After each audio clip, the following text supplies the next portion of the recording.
তোমরা যারা এই ভিডিওর থাম্বনেল আর টাইটেল দেখে ভিডিওটা দেখতে এসেছো, প্রথমেই তোমাদের বলবো এই তীব্র যন্ত্রণার মুক্তি সম্ভব। আর এ কথা এ কারণেই বলছি যে তোমাদের এই তীব্র যন্ত্রণার দৈনন্দিন কষ্টের সহমর্মী এবং সমব্যথী আমিও। নমস্কার, আমি সৌগত কথা বলছি।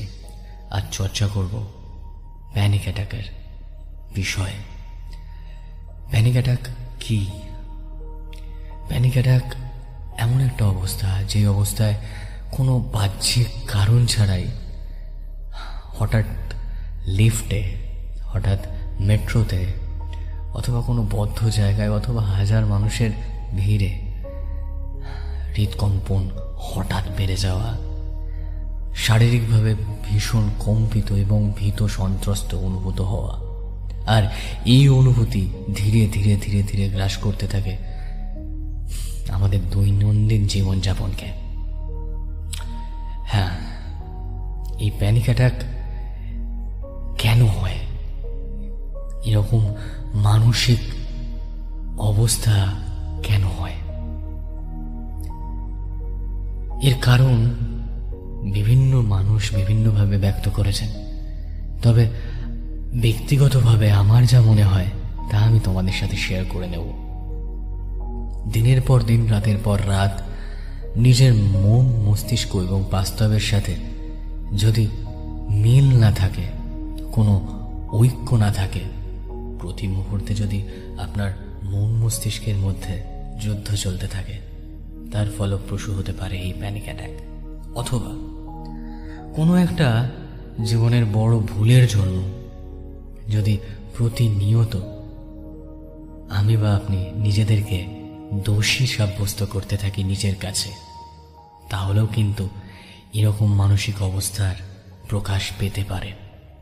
অথবা যদি দিনের পর দিন নিজের মনের অনুভূতিগুলোকে বাইরে প্রকাশ না করতে পারেন, যেমন ধরুন প্রচণ্ড রাগ হচ্ছে, কিন্তু আপনি চারপাশের অবস্থা বা চারপাশের মানুষগুলোকে হার্ট করতে চাইছেন না বলে নিজের রাগকে কন্ট্রোল করে নিয়ে আসছেন বছরের পর বছর।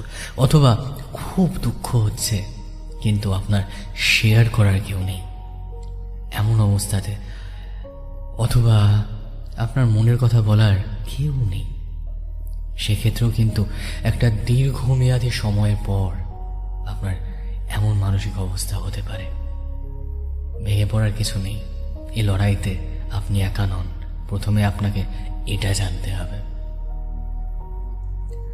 পৃথিবীতে আপনার মতো মানুষ অগণিত, যারা জীবনে এক বা একাধিকবার এরকম মানসিক অবস্থার সম্মুখীন হয়েছে। এই মুহূর্তে এমন সিচুয়েশনের সম্মুখীন হয়ে থাকেন, তাহলে প্রথমেই বলবো আপনার আশেপাশে যদি ঠান্ডা জল থেকে থাকে, তার ছিটে আপনার চোখে, নাকে, মুখে এবং ঘাড়ে ছিটিয়ে দিন, অনেকটা ভালো অনুভব করবেন।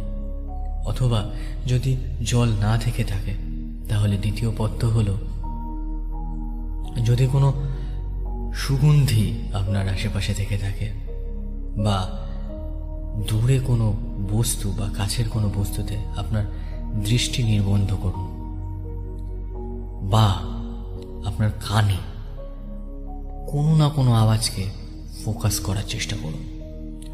আমি ব্যক্তিগতভাবে আমার হেডফোনে কন্টিনিউয়াসলি ডাইমোকু অথবা হনুমান চালিসা শুনেছি, এবং এর কি যে ফল আমি পেয়েছি তা আপনারাও যদি অনুশীলন করেন এই পথ্য, তাহলে অবশ্যই কেমন আছেন কমেন্টে জানাবেন। যখনই এরকম সিচুয়েশন আসে, হনুমান চালিসা আমার একমাত্র পথ্য নিজেকে সামনে নেওয়ার। তাই আমি আপনাদেরও সেটাই রেকমেন্ড করব। আর সবশেষে বলবো, যে বিষয়গুলো আপনাকে প্রচণ্ডভাবে প্রভাবিত করছে, ইনফ্লুয়েন্স করছে আপনার দ্বিধা, দ্বন্দ্ব এবং আপনার আত্মবিশ্বাসকে কী ভাগে পৌঁছে দিচ্ছে বা নিম্নগামী করে তুলছে, সেই বিষয়গুলো থেকে নিজেকে দূরে রাখুন। আপনার কথা বলার কেউ না থাকলে আয়নার সাথে কথা বলুন, অথবা এমন কোনো মাধ্যম বেছে নিন যে মাধ্যমে আপনার মন ভালো থাকে, যে কাজগুলো করলে আপনি খুশি থাকেন। বই পড়ুন, সানডে সাসপেন্স শুনুন, অথবা যে কোনো কিছু, যে জিনিসগুলো আপনাকে আনন্দ দিতে পারে করুন না সেগুলো। আর সেই অর্থে একটা সময় পরে বুঝবেন, আপনি যদি নিজে ভালো না থাকেন, দিনের শেষে কিন্তু আপনি কাউকে ভালো রাখতে পারবেন না।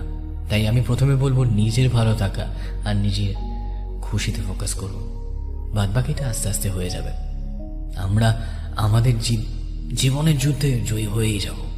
সো ভালো থাকুন, নিজেকে অসহায় ভাববেন না। All the best.